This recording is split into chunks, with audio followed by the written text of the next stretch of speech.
So I'm a neuropharmacologist, and I study molecules, and that's the brain research, and research for the last 10 years has been focused on autism.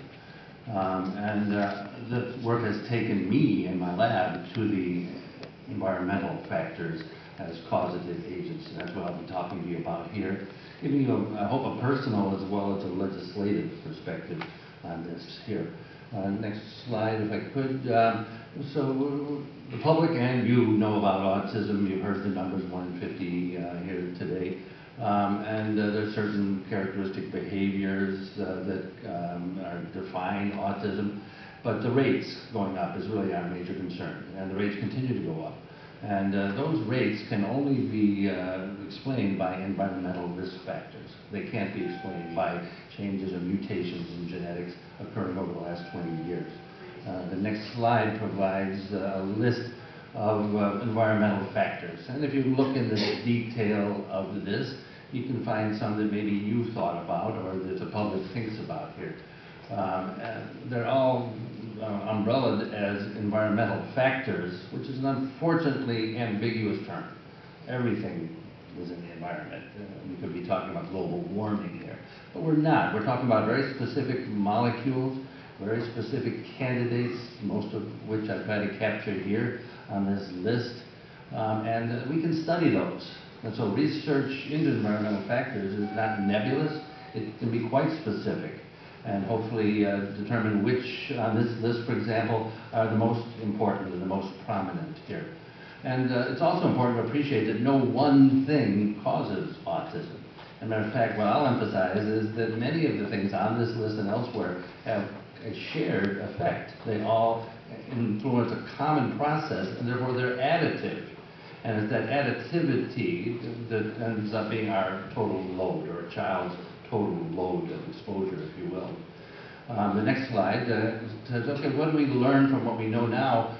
We can apply certain criteria. These are my choices for criteria that we could apply to these environmental factors, say which ones are most likely to contribute the most, recognizing that all of them could contribute some.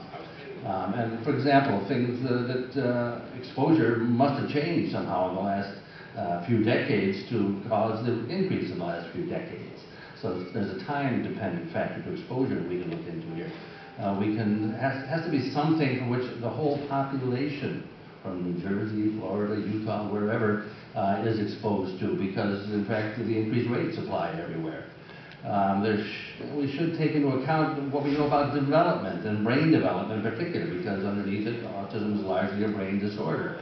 So whatever we focus on should be something that has a role to play in what we know about the brain development. So scientifically, we can link that. And we should recognize that autism is, what, 4 to 1 males.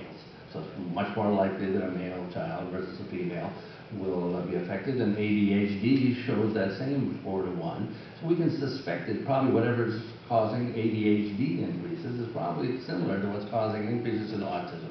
So we've learned certain criteria or things here that we can sort through these factors with.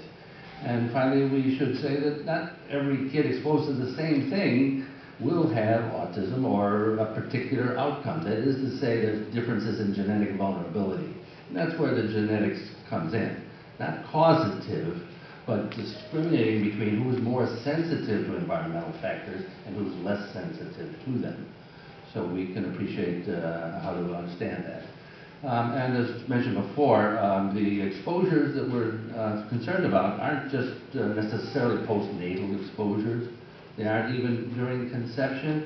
And the recent papers show that grandfathers, fathers, mothers, grandmothers can also be sources of exposure that translate into autism.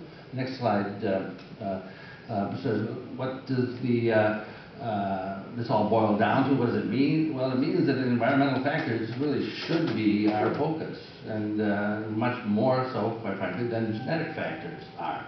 The next slide was why hasn't the research funding, why hasn't the focus been on environmental factors? Well, I have to say, even when I started to study this, if you went to the literature, you could find genetic causes. You can find rare cases of autism, 1 in 10,000, and they had genetic causes. That's what we knew about them.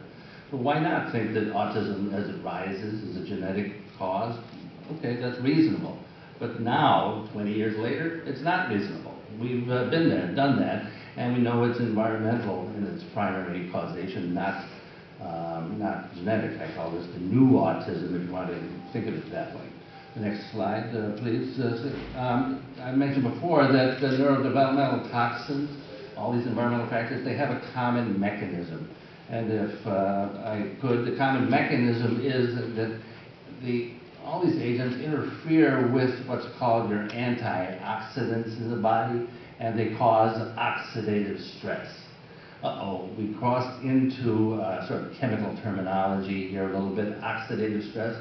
Well, you've all been breathing, using the oxygen to make energy with, and you have to have enough antioxidant to safely do that.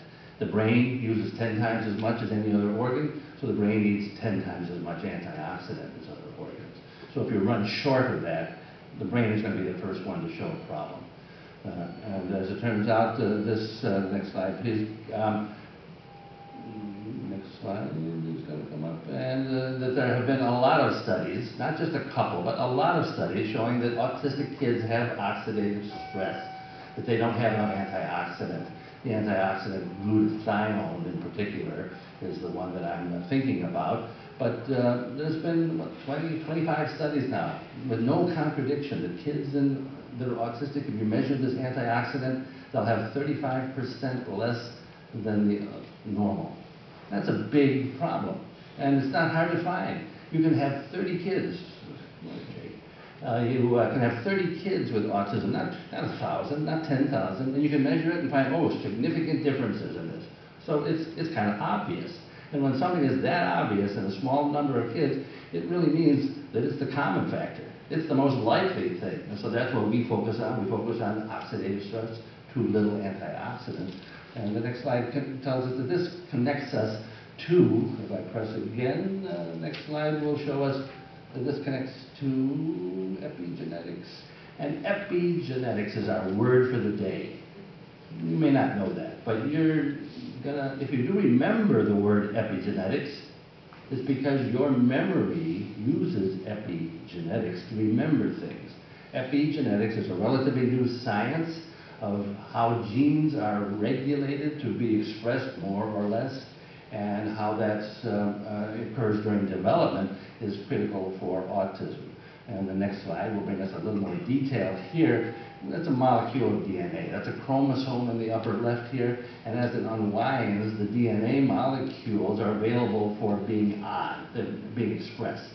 And the unwinding, the opening of the DNA is controlled by the addition of methyl groups, little carbon atoms. And the next press of the slide here will say that oxidative stress, as I indicated, is so common in autism, interferes with this methylation of DNA, interferes with epigenetic regulation of gene expression, and therefore interferes with development.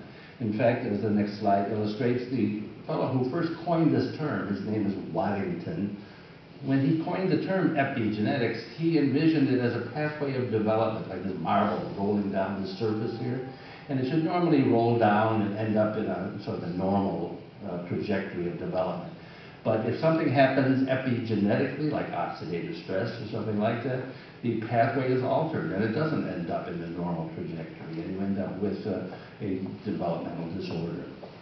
So we know a lot of epigenetics is the place to put the money.